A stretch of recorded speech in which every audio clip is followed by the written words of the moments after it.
a nuestro amigo, a nuestro querido César Gutiérrez Priego, hoy vía telefónica. Te agradezco que nos tomes la llamada, César. ¿Cómo te va? Muy buenos días.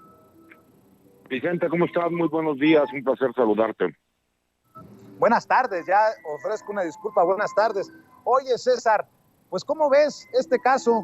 Le plantean al presidente si está de acuerdo o no. Él dice, yo no tengo nada que ver en eso, que lo vea la autoridad correspondiente de extraditar o no a Rafael Caro Quintero. Habla de que ya se interpusieron amparos.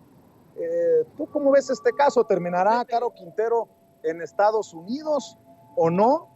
Y obviamente también después de que me respondas te preguntaré sobre la situación de nuestras fuerzas del orden, nuestras fuerzas armadas, nuestra Marina Armada de México, hoy de luto. Por cierto, aquí, a media cuadra, en el Zócalo capitalino, la gran bandera mexicana a media asta, en señal de luto, mi querido César.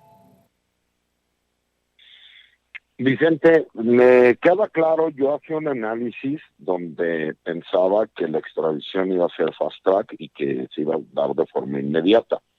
Nos queda claro que inmediatamente los abogados, por medio de la familia de Rafael Caro Quintero, el mayor temor que ellos tienen es de que él sea extraditado a los Estados Unidos y promovieron un amparo ante un juez federal con sede en el estado de Jalisco.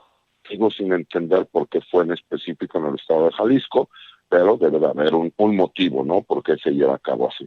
Y conceden una suspensión de forma provisional respecto al hecho de que no se pueda llevar a cabo la extradición hasta que no se realice el procedimiento administrativo que conlleva. Tendremos que analizar, ya que se rindan los informes justificados, cuál va a ser la reacción.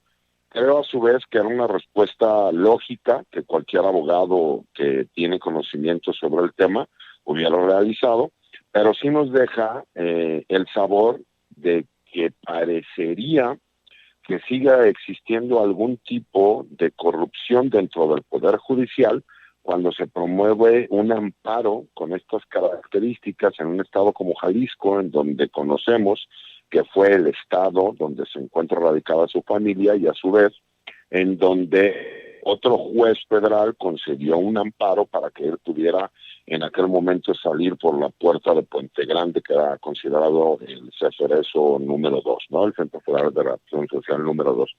Entonces creo que sí ya nos deja un interrogante grande. Creo que demuestra también el nivel y las capacidades del personaje. Para todos aquellos que han querido minimizar la captura como tal, fue un trabajo de inteligencia por parte del área de información naval y que las fuerzas especiales como los UNOPES llevaron de forma perfecta. Y tan es así que le dieron la parte legal que correspondía, llevando los elementos ministeriales de la Fiscalía General de la República para que en este caso ellos pudieran ejecutar la reaprehensión, porque mucha gente habla de una aprehensión, pero realmente es una reaprehensión en el momento en que se demuestra que el amparo que se había concedido era ilegal y se revoca para ordenar una reaprehensión.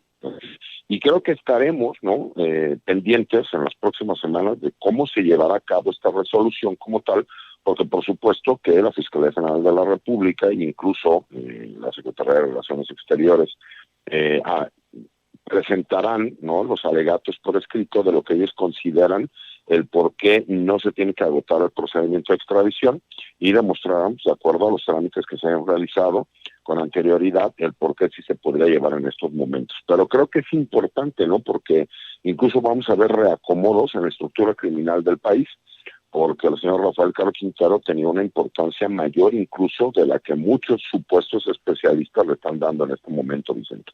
Y también creo que tendrá mucho que ver con el caso de Rafael Caro Quintero, lo que definan hacia donde apunten las investigaciones que ha anunciado el propio presidente, que le ha señalado el secretario de Marina, el almirante Ojeda, sobre el desplome del helicóptero muy cerca, antes de llegar al aeropuerto de Los Mochis, Sinaloa. El propio presidente, con toda la transparencia, dice que estos eran marinos que estaban respaldando precisamente el operativo en el que se recaptura a Rafael Caro Quintero, y me quiero imaginar que la investigación va para determinar si se cayó, si fue un accidente, si lo tumbaron, y el presidente hoy sigue señalando lo que hemos señalado muchos con toda la responsabilidad, que se sigue manejando como un accidente doloroso, sí, pero en caso de que se encontrara alguna situación criminal,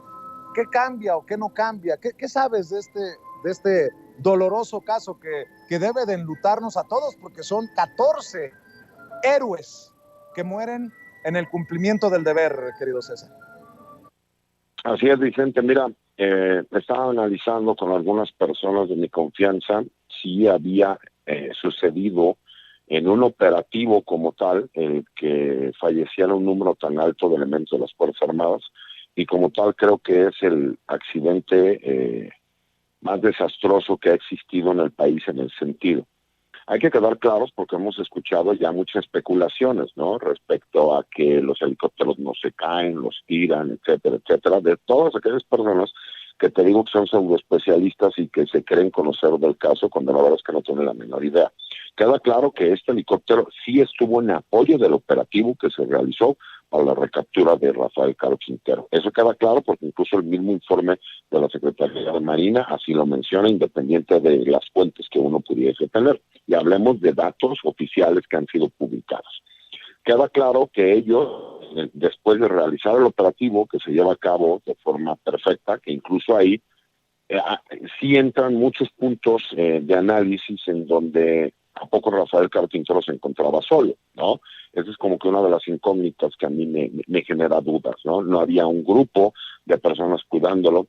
Se queda claro que hubo un poder corruptor para poder hacer las investigaciones y llegar a él en donde se encontraba, y que estos criminales o grupos criminales que lo protegían no hayan seguido realizando la protección. Pero respecto al operativo como tal de los elementos de los UNOPES, de las Fuerzas Especiales de la Marina Armada de México, queda claro que se habla de un desplome por parte del helicóptero. No hay una sola señal y no hay un solo indicio de que haya sido derribado. Incluso podemos ver las imágenes donde se precipita, si me explico, el helicóptero.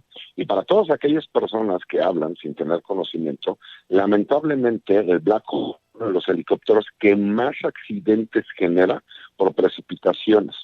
Tendríamos que hacer un análisis si fue por falta de mantenimiento, si hubo ráfagas de aire, etcétera, etcétera, etcétera. Lo que sí queda claro es que sí participaron en su momento del operativo, y también queda claro que hasta ahorita las investigaciones de la Armada de México son claras en que fue un accidente, que no hay un solo indicio de que haya habido un grupo criminal que haya realizado algún ataque. ¿Qué es lo que cambiaría respecto a tu pregunta? Imagínate, y conociendo la efectividad que tienen las Fuerzas Especiales de la Armada de México, si ellos tuvieran conocimiento o la certeza de que esto fue propiciado por el ataque de un grupo criminal, creo que veríamos una reacción inmediata, porque ha sido un hecho muy doloroso, al grado de que el alto mando naval militar ha ordenado que durante los próximos 10 días en todas las instalaciones navales del país se maneje el estado de luto, y asimismo todo el personal de la Armada de México durante esos próximos 10 días portarán un moño negro del lado izquierdo en honor a los caídos. Y creo que esa es la relevancia que la gente debe entender. Incluso creo que le faltan al respeto a la memoria de estos héroes que han cumplido con honor y con valor, ¿no? En el cumplimiento del deber, de haber ofrendado sus vidas, cuando hacen especulaciones de este estilo y de este tipo, cuando no tienen ningún fundamento ni científico ni legal como para poder hacerlos. Pero desafortunadamente estamos en tiempos políticos perversos, en donde la oposición y aquellos voceros que utilizan, ¿no? Tratan de desacreditar cualquier acto de valor o heroico que realicen nuestras Fuerzas Armadas por el simple hecho de tratar de crear una duda, ¿no? De acuerdo a supuestas complicidades que pudiesen existir del gobierno federal con los grupos criminales. Y este es uno de los ejemplos más claros de que se está realizando el trabajo y que el trabajo se está realizando de forma eficaz. Pues creo que es darle demasiada importancia, pero sí me causa mucha molestia el hecho de que hagan comentarios suspicaces cuando no tienen ni la menor idea de realmente qué fue lo que sucedió, Vicente. Querido César, has puesto el dedo en la llaga. Esos que le juegan a la politiquería no respetan a nuestras Fuerzas Armadas, andan chingando la madre de que el presidente con sus abrazos, no balazos, abre la puerta para que le falten al respeto a nuestras Fuerzas Armadas. Y ahora dicen, No, nuestras Fuerzas Armadas no fueron los del operativo, fueron los de la DEA. Bueno, pues ya lo aclara. Mire, esta es la portada del Sol de México. El propio Ken Salazar: tenemos que respetar la soberanía de México, dice el embajador de Estados Unidos en México. Pero mire, Riva Palacio asegura que lo que hace el presidente es quitarle del camino a rivales de esos con los que sugiere tiene acuerdos el presidente en el mundo del narcotráfico. Héctor de Mauleón asegura que Kamala Harris fue la que le dio la información de Rafael Caro Quintero. Ya lo desmintió en la mañanera el presidente. Ya decía yo desde, creo que fue el viernes, que Dolia Esteves citaba al periódico Excelsior diciendo que ya casi llevaban a la frontera a Rafael Caro Quintero.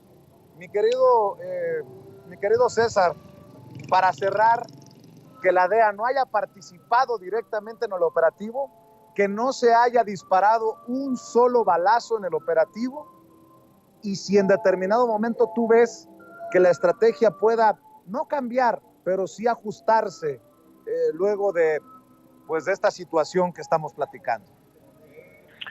Mira, Vicente, lo que pasa es que la gente, en los análisis simplistas que se realizan, no hablan del número de detenidos que hay debido a que pertenecen a grupos criminales. En este sexenio ha habido más detenciones que en el sexenio de Enrique Peña Nieto, en lo que va de estos 3 años y casi 4, que en todo el sexenio de Peña Nieto y en todo el sexenio de Calderón. Para aquellos los que les gustan los números, incluso ahorita tenemos una situación donde ya hay sobrepoblación en las prisiones federales. Lo que pasa es que la comunicación social de este gobierno no está enfocada a estar dando anuncios de ya se detuvo un líder criminal en tal lugar o ya se detuvo un líder criminal en tal lugar.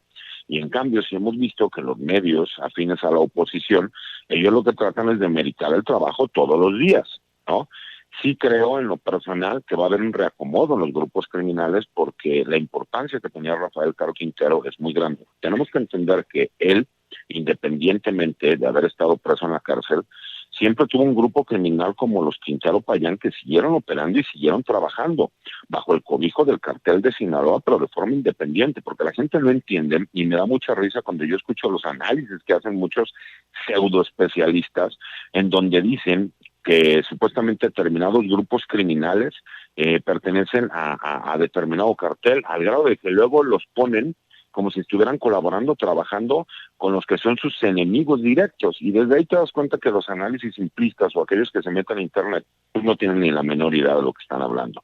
Pero la realidad es que estamos hablando de un narcotraficante no solo legendario, sino que él supo invertir su dinero en negocios legales y que no importa que en su momento se haya adquirido por medio de la ilegalidad, para los años que han pasado, ese dinero ya entró en las finanzas de los bancos a nivel mundial, en donde ya se considera dinero lícito. Entonces, capacidad económica sí tenía, y esa capacidad la supo seguir llevando en cuanto al trabajo que este grupo criminal que él encabezaba por medio de sus familiares, sus cuñados, sus hermanos, siguió operando.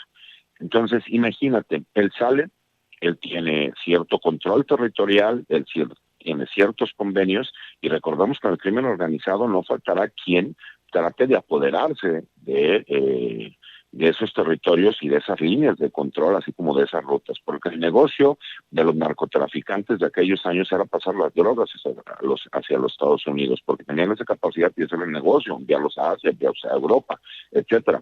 Ahorita estamos hablando de grupos criminales de carácter regional, que ha cambiado la forma en cómo hacen negocios, y como no tienen la capacidad de pasar las drogas a los Estados Unidos, entonces empiezan a adueñarse del negocio criminal de forma regional, y aunque no tienen las capacidades de un cartel de la droga, ellos pagan para tener un nexo, ¿no? O el uso del nombre de esos carteles de la droga. Pero es un tema muy amplio, mi querido Vicente, que algún día tendremos oportunidad de platicar. Claro que sí.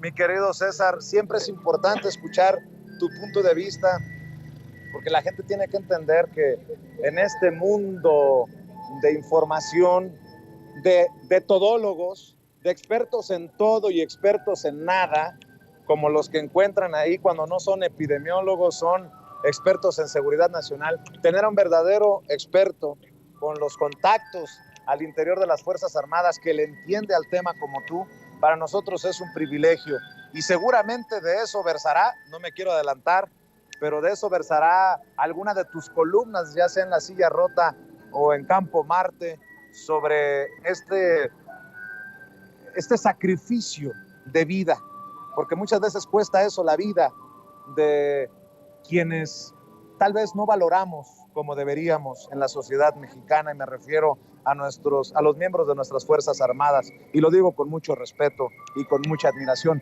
¿Por qué no cerramos invitando a la gente para que te siga en Twitter, para que se sume a tu familia en tu canal de YouTube, para que esté al pendiente de lo que publicas en las columnas, César?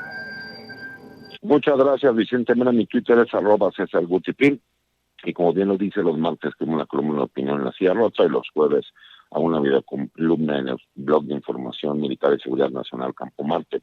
Y quisiera finalizar diciendo que el honor y la gloria es para los elementos caídos y para nadie más, y que ojalá y los grupos políticos entendieran que las Fuerzas Armadas son leales al pueblo de México, sin importar colores o partidos, y que respetaran el luto que están viviendo en este momento.